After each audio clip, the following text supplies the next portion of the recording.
Bonjour Mathieu Bocoté. Bonjour. Pour votre carte blanche ce matin, vous souhaitez revenir sur la réaction de la gauche au virage de Valérie Pécresse en matière d'immigration et plus généralement sur la manière justement dont la gauche traite la question de l'immigration. Oui, car on ne comprendra rien aux difficultés de la gauche aujourd'hui si on ne comprend pas son rapport trouble à l'immigration. Surtout, on ne comprendra pas son déclassement électoral si on ne voit pas que les classes populaires, et elles ne sont pas les seules, en sont venues à se détourner d'un camp qui ne cesse de lui expliquer qu'elles ont tort de se sentir dépossédées en leur propre pays. Mais revenons au fait premier, car l'actualité a ses droits. Depuis hier, les leaders de la gauche répètent à s'en époumoner à propos du dernier discours de Valérie Pécresse. Extrême droite, grand remplacement. Extrême droite, grand remplacement.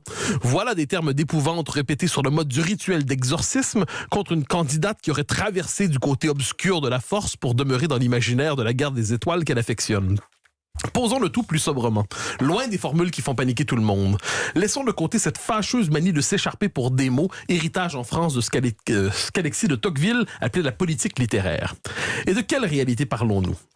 D'une révolution inédite dans l'histoire de la civilisation occidentale qui transforme par vagues migratoires successives la composition démographique des sociétés qui les composent. Elle frappe essentiellement l'Europe occidentale et l'Amérique du Nord. Ces vagues migratoires, faut-il l'ajouter, viennent d'ères civilisationnelles assez étrangères. L'assimilation fonctionne lorsque les cultures qui s'interpénètrent partagent un fond symbolique partagé. Elle est plus complexe quand ces cultures on peut avoir entre elles. Et s'ajoute à cela ce que l'historien québécois Michel Brunet avait appelé les 3 facteurs les plus importants dans l'histoire des civilisations, le nombre et le nombre. Posons une question prosaïque. Si la France était peuplée d'Anglais, serait-elle encore la France ou une extension de l'Angleterre? Si le Sénégal était peuplé de Marocains, s'agirait-il encore du Sénégal ou d'une extension du Maroc? On peut poser cette question pour la France ensuite. Lorsque certains démographes lysenkistes ont utilisé leur science pour falsifier la réalité et en proposer une version idéologiquement satisfaisante, mais contrefaite, ils dénaturaient la réalité. Ils nous faisaient croire, les malins, avec leurs petits bras théoriques, que rien ne se passait et qu'il n'y avait jamais eu aussi peu d'étrangers en Occident qu'aujourd'hui. Ils nous faisaient croire que la difficile intégration des immigrés était d'abord le fait des sociétés d'accueil trop fermées. Le social était tout, la culture n'était rien. Ils nous disaient circuler, il n'y a rien à voir. Churchill ne disait-il pas, il ne faut croire que les statistiques que l'on a soi-même truquées. Mais quel est le rôle de la gauche dans tout cela, Mathieu? Il est majeur. À l'échelle de l'histoire, nous le savons, la gauche a renoncé aux catégories populaires pour embrasser les catégories minoritaires. C'est ce qui la rend si ouverte aux revendications d'un certain islam militant, dans lequel elle veut voir le visage d'une diversité rédemptrice. Disons les choses telles qu'elles sont, la gauche idéologique ne sait pas quoi faire de la question identitaire. Elle passe à côté de la grande angoisse de notre temps. À la rigueur, elle répète des slogans en bêlant ses mots préférés, diversité, ouverture à l'autre, vivre ensemble. Mais le problème est là, l'immigration massive pose des problèmes politiques et sociaux aux sociétés occidentales.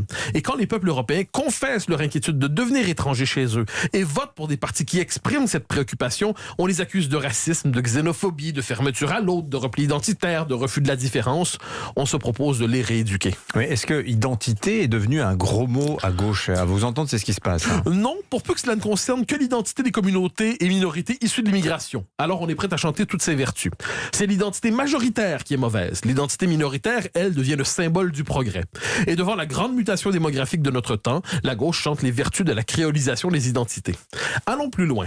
En matière identitaire, la gauche, dis-je, pratique depuis longtemps le 2 poids 2 mesures.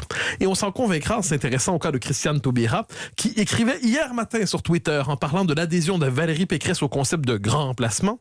Je cite, « Hier, Valérie Pécresse et la droite ont usurpé leur nom, franchi la dernière limite. Le bloc d'extrême droite comprend désormais 3 candidats. Il est aux portes du pouvoir. Tout cela est très intéressant. » Mais en 2005, Mme Taubira disait « Nous sommes à un tournant identitaire. Les Guyanais de souche sont devenus minoritaires sur leur propre terre. » Fin de la citation. À moins que je ne comprenne rien, ne doit-on pas voir là une application de la théorie du grand remplacement au peuple guyanais? Madame Taubira appartenait-elle au bloc d'extrême droite en Guyane? Bonne question. Merci beaucoup, Mathieu Bocoté, qu'on retrouve tous les matins sur Europe 1 à 8h35 du lundi au jeudi.